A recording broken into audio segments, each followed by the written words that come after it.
श्री स्वामी समर्थ. नमस्कार मंडळी. पवित्र अशा श्रावण महिन्याला सुरुवात झालेली आहे आणि 24 ऑगस्टला दुसरा श्रावणी सोमवार असणार आहे. या दुसऱ्या श्रावण सोमवारी शिवपूजन अत्यंत सोप्या पद्धतीने कसे करावे, या दिवशी शिवमूठ कोणती आहे तर ती कशी वाहावी, तसेच आपल्या मनातील इच्छा पूर्ण करण्यासाठी आपण या सोमवारी काय करू शकतो, मंत्र, उपवास अशी संपूर्ण माहिती मी तुम्हाला आजच्या व्हिडिओमध्ये देणार आहे. त्यासाठी व्हिडिओ शेवटपर्यंत पहा. चॅनेलवरती नवीन असाल तर चॅनेलला सबस्क्राईब करा. लगेच व्हिडिओला सुरुवात करूयात. शिवपूजनासाठी श्रावण महिना हा सर्वोत्तम मानला जातो आणि सोमवार हा शंकरांचा वार असल्यामुळे श्रावणी सोमवारला तर विशेष महत्त्व प्राप्त होते. शिवपुराणातही श्रावण सोमवार व्रताचे विशेष महत्त्व आहे. श्रावणी सोमवार व्रत हे अत्यंत फलदायी असते. त्यामुळे पहिल्या श्रावण सोमवारी सर्वांनी अगदी उत्साहात आणि आनंदाने भगवान शिवाचे पूजन केलं असेल. अनेकांनी शिवमंदिरात जाऊन महादेवाचे दर्शन सुद्धा घेतले असेल. तर आता दुसरा श्रावणी सोमवार हा 24 ऑगस्ट रोजी आलेला आहे. तर या दिवशी म्हणजेच पहिल्या श्रावणप्रमाणेच आपल्याला दुसऱ्या श्रावण सोमवारी सुद्धा सकाळी लवकर उठायचं आहे. जी काही आपली साफसफाई असेल ती करून घ्यायची. त्यानंतर स्वच्छ स्नान करायचं आहे. शक्य असेल तर या दिवशी तुम्ही स्नान करताना अंघोळीच्या पाण्यामध्ये थोडंसं गंगाजल अवश्य मिसळा. त्यामुळे आपल्या पूर्ण शरीराची शुद्धी होते आणि पवित्र गंगेमध्ये स्नान केल्याचं पुण्यसुद्धा आपल्याला मिळतं. त्याचबरोबर स्वच्छ स्नान करून झाल्यानंतर आपल्याला शक्य असेल तर पांढरे वस्त्र घालायचे आहे. शिवाला पांढरा रंग अतिशय प्रिय असल्यामुळे तुम्ही या दिवशी पांढऱ्या रंगाचे वस्त्र परिधान करायचे आहे. स्वच्छ स्नान करून झाल्यानंतर आपल्याला रोजची देवपूजा करायची आहे. पण त्यापूर्वी आपल्याला देवघरामध्ये किंवा तुमच्या देवाऱ्यामध्ये आपल्याला गंगाजल शिंपडायचं आहे किंवा मग घरातील बाथरूम सोडून तुम्ही संपूर्ण घरामध्ये सुद्धा गंगाजल शिंपडू शकता. यामुळे आपल्या संपूर्ण घराची शुद्धी होते. घरामध्ये एक पवित्रता निर्माण होते. घरामध्ये सकारात्मक ऊर्जेचा प्रवाह निर्माण होतो. त्यामुळे या दिवशी तुम्ही शक्य असेल तर गंगाजलाचा जास्तीत जास्त वापर करावा.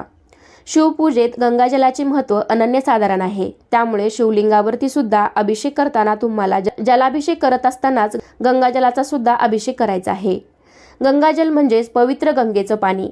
जर तुम्ही कुठे मोठ्या देवस्थानच्या ठिकाणी गेलात तर तिथे पवित्र नदी असेल तर तुम्ही ते पाणी घरी आणू शकता किंवा हल्ली विकत सुद्धा मिळतं गंगाजलाची बॉटल, तर ती सुद्धा तुम्ही घरी आणून वापरू शकता. कारण शिवपूजेत गंगाजलाला अतिशय महत्त्व आहे.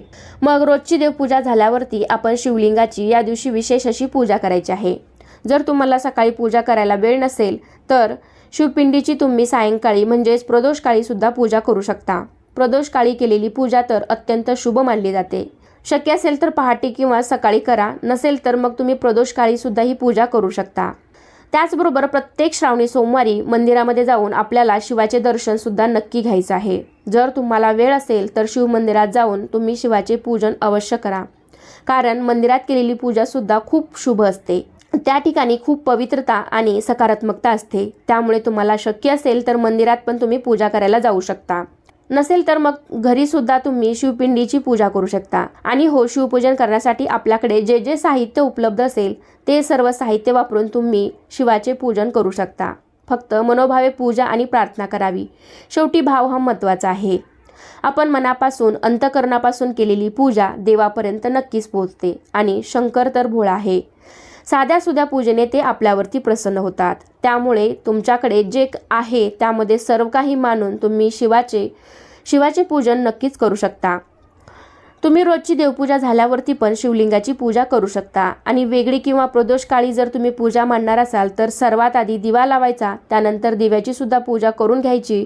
नमस्कार करून मग श्री गणेशाची पूजा करून घ्यायची आहे.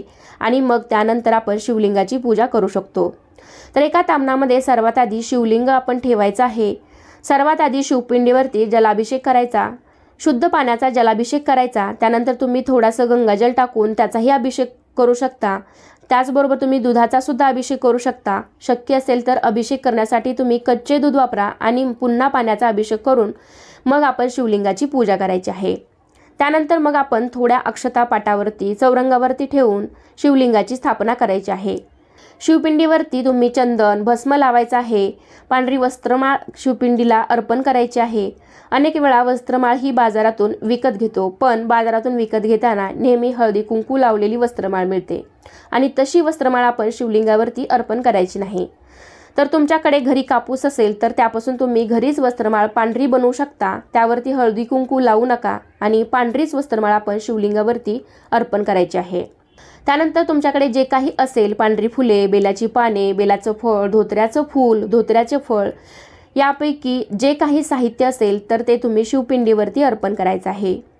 एक वेळ वस्त्रमाळ किंवा धोत्र्याचं फळ, फूल नसलं तरी चालेल, पण शक्यतो पांढरी फुले किंवा बेलाची पाने तुम्ही शिवलिंगावरती नक्कीच अर्पण करा.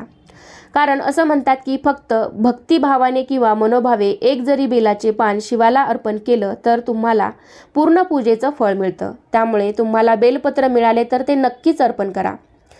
बेलपत्र अर्पण करताना त्याला जास्त मोठे देठ असू नये. मागची जी छोटी गाठ असते तर ते आपल्याला नखाने न तोडता आपल्या बोटांनी ती हळूवार तोडायची आहे आणि मग ते शिवपिंडीवरती अर्पण करायचं आहे.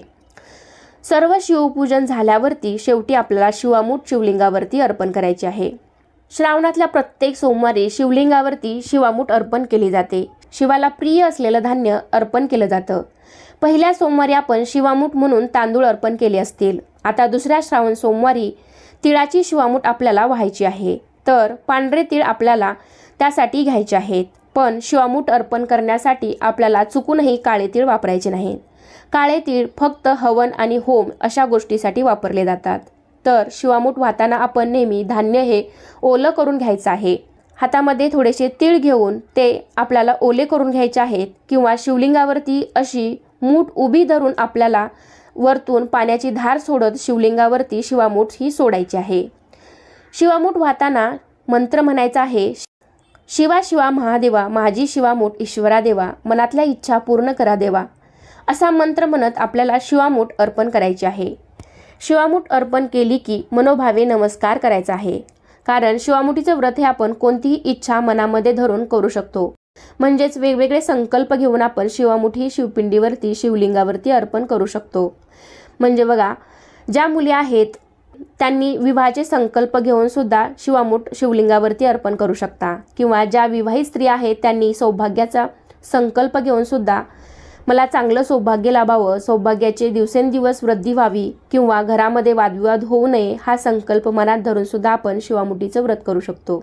शिवपूजा संपूर्ण होईपर्यंत आपल्याला ओम नमः शिवाय या मंत्राचा जप करायचा आहे. यामुळे सुद्धा आपल्याला या पूजेचं संपूर्ण फळ मिळू शकतं. शेवटी आपण धूपदीप ओवाळून मनोभावे नमस्कार करायचा आहे. या सोमवारचा उपवास सुद्धा आपण अगदी पहिल्या श्रावण सोमवारप्रमाणेच करायचा आहे. मग काही जण निर्जल उपवास करतात किंवा काही जण फक्त दूध आणि फळे खाऊन उपवास करतात. अनेक जण श्रावणी सोमवारला तिखट मीठ सुद्धा खात नाहीत. खरं तर श्रावणी सोमवारला तिखट मीठ खातच नसतात. पण आता हल्लीच्या लोकांना एवढं काही सहन होत नाही. म्हणजे आत्ताची जीवनशैली खूप व्यस्त आहे, त्यामुळे त्यांना भूक सहन होत नाही. मग त्यांनी साबुदाणा खिचडी असे पदार्थ वगैरे खाऊ शकता. किंवा काही जण फलहार किंवा फळे, भुईमुगाच्या शेंगा असंही खातात. तुमच्याकडे साबुदाण्याची खीर वगैरे पण खातात. जर तुमच्याकडे पद्धत असेल तर त्याप्रमाणे तुम्ही करू शकता. फक्त महादेवाच्या उपवासाला बऱ्याच ठिकाणी भगर खात नाहीत, म्हणजेच वरई. तर शक्यतो या दिवशी तुम्ही वरई म्हणजेच भगरीचा भात वगैरे खाऊ नका. कितीही म्हटलं तरी शेवटी भाव महत्त्वाचा आहे. शुद्ध भाव मनामध्ये ठेवून तुम्ही व्रत आणि पूजा केली तर त्याचं फळ तुम्हाला नक्कीच मिळेल. सायंकाळी मात्र उपवास सोडला जातो. उपवास सोडताना आपल्याला संपूर्ण ताट वाढून घ्यायचं आहे. ताटामध्ये आवश्यक तेवढे पदार्थ घ्यावेत. शक्यतो या दिवशी सात्विक आणि हलका आहार घ्यावा. तांब्या पाण्याचा भरून घ्यावा आणि त्यानंतर ताटाभोवती पाणी फिरवून आपल्याला नमस्कार करून मग तुम्ही अन्नग्रहण करू शकता. अन्नग्रहण करत असताना आपल्याला मध्येच उठायचं नाही. संपूर्ण जेवण झाल्यावरती पुन्हा एकदा नमस्कार करून मग आपण उठू शकतो. तर अशा पद्धतीने आपण हा उपवास सोडायचा आहे. तर कसा वाटला तुम्हाला माझा आजचा व्हिडिओ मला नक्कीच सांगा. व्हिडिओ आवडला असेल तर व्हिडिओला लाईक करा. तुमच्या फ्रेंड फॅमिलीसोबत शेअर करायला विसरू नका. आणि असे छान छान आपल्या सणांशी रिलेटेड व्हिडिओ पाहण्यासाठी आजच आपल्या चॅनलला सुद्धा नक्की सबस्क्राईब करा. चला तर पुन्हा भेटूया अशाच एका छानशा आणि माहितीपूर्ण व्हिडिओमध्ये. तोपर्यंत सर्वांना श्री स्वामी समर्थ. धन्यवाद.